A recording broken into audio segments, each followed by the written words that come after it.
여러분, 흑꿈치라는 말 들어보셨나요? 팔꿈치 피부가 까맣게 어둡게 보이는 것을 흑꿈치라고들 하더라고요. 오늘은 우리 몸에 색소 침착이 잘 생기는 부위 중 하나인 팔꿈치의 색소 침착에 대해서 알아보겠습니다. 우리 몸에 색소 침착이 잘 생기는 부위들이 있습니다. 대표적인 부위가 이 팔꿈치고요. 겨드랑이, 사타구니가 이런 부위들이 되겠는데요. 그런데 가만 보면 이런 부위들의 공통점이 있습니다. 팔꿈치나 엉덩이 같은 경우에는 어딘가에 잘 닿는 부위입니다. 그리고 겨드랑이, 사타구니 같은 경우는 팔다리가 접히는 부위고 마찰도 잘 일어나는 부위죠.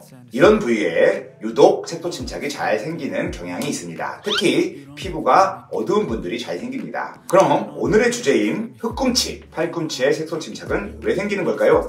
방금 말씀드린 자주 닿는 부위라는 이유가 있습니다. 턱을 베기도 하고 튀어나온 부위다 보니까 어딘가에 잘 닿고 자극도 잘 되는 부위죠. 우리 아기 때부터 엎드려 다닐 때부터 많이 닿게 되는 부위다 보니까 피부도 그만큼 두꺼워져서 관절을 잘 보호해주고 있죠. 그런데 이렇게 자주 닿고 마찰이 되고 자극이 되면 우리 피부는 각질이 두꺼워집니다. 우리 피부와 그 안쪽을 보호하기 위한 일종의 방어작용이라고 볼 수가 있겠죠.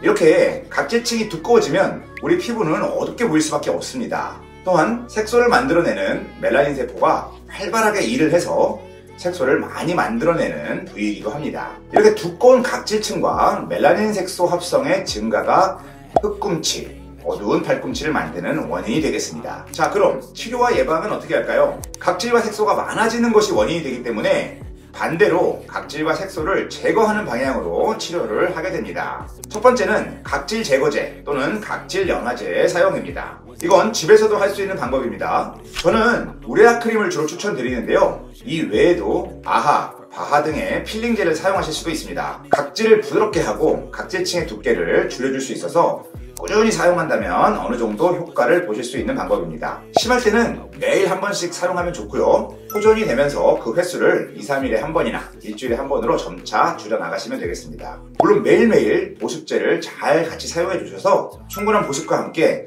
피부 장벽도 잘 보호해 주셔야 됩니다. 다만 각질 제거제 사용 후에 피부가 따갑거나 가렵거나 붉어지는 등 자극 증상이 있을 경우에는 사용을 중단하시고 보습제를 충분히 사용해 주시거나 회복이 잘 안 된다면 피부과를 방문하셔서 상담을 하는 것이 좋겠습니다. 각질 제거제는 피부에 어느 정도 자극이 있을 수 있고 피부에 따라서는 어느 정도 문제가 또 생길 가능성도 있기 때문에 꼭 주의하셔서 사용하시기 바랍니다. 또 한 가지 주의할 점은 각질을 제거한다고 때밀이 수건이라든지 물리적 스크럽제를 사용해서 과도하게 자극을 주는 것은 절대 안 됩니다. 일시적으로 각질을 벗겨내서 효과를 볼 수도 있겠지만 안 그래도 자극이 많이 돼서 그런 과도한 자극이 원인이 돼서 각질층이 두꺼워지는데 더 자극을 주게 되니까 결과적으로는 각질층이 더 두꺼워지고 색소 침착도 더 심해질 수 있으니까 과도한 자극은 피해 주시고 가벼운 화학적 필링제를 사용하는 것을 추천드립니다. 다음 단계의 치료로는 여러분들 많이 들어서 알고 계시는 레이저 토닝입니다.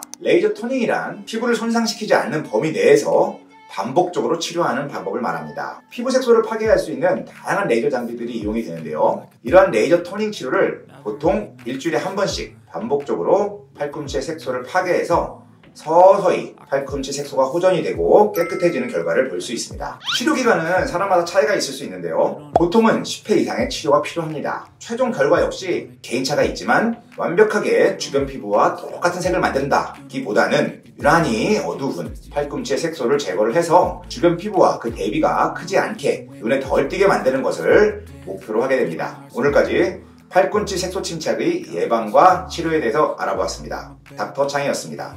감사합니다.